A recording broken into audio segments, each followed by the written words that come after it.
Daniel in the Den of Lions.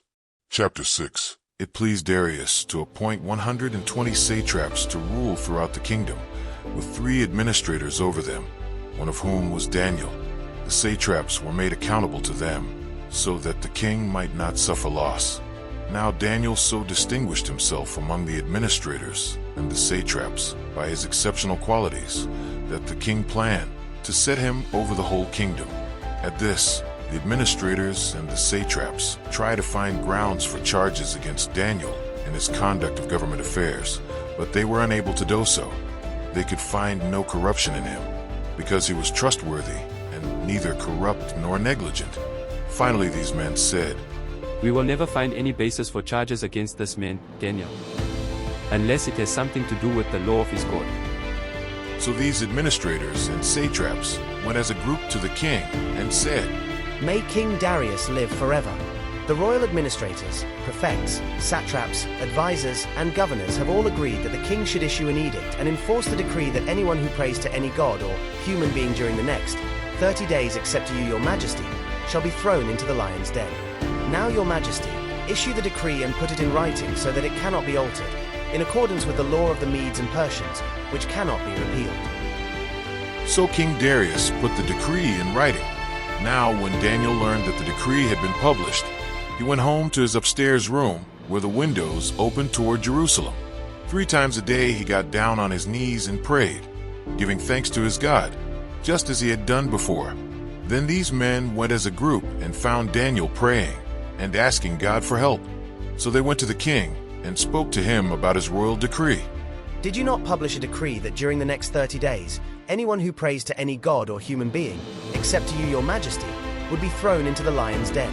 The king answered, The decree stands in accordance with the law of the Medes and Persians, which cannot be repealed. Then they said to the king, "Daniel, who is one of the exiles from Judah, pays no attention to you, your majesty, or to the decree you put in writing. He still prays 3 times a day." When the king heard this, he was greatly distressed. He was determined to rescue Daniel and made every effort until sundown to save him. Then the men went as a group to King Darius and said to him, "Remember, your majesty, that according to the law of the Medes and Persians, no decree or edict that the king issues can be changed." So the king gave the order, and they brought Daniel and threw him into the lion's den. The king said to Daniel, May your God, whom you serve continually, rescue you. A stone was brought and placed over the mouth of the den, and the king sealed it with his own signet ring and with the rings of his nobles, so that Daniel's situation might not be changed. Then the king returned to his palace and spent the night without eating and without any entertainment being brought to him, and he could not sleep. At the first light of dawn, the king got up and hurried to the lion's den. When he came near the den, he called to Daniel in an anguished voice, Daniel, servant of the living God, has your God, whom you serve continually, been able to rescue you from the lions? Daniel answered, May the king live forever. My God sent his angel and he shut the mouths of the lions. They have not hurt me, because I was found innocent in his sight. Nor have I ever done any wrong before you, your majesty. The king was overjoyed and gave orders to lift Daniel out of the den. And when Daniel was lifted from the den, no wound was found on him, because he had trusted in his God. At the king's command, the men who had falsely accused Daniel were brought in and thrown into the lion's den, along with their wives and children.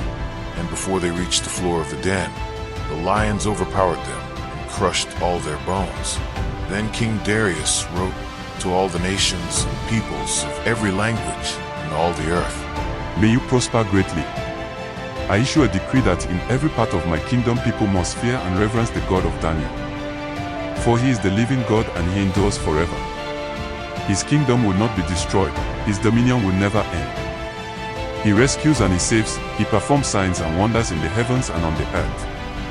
He has rescued Daniel from the power of the lions.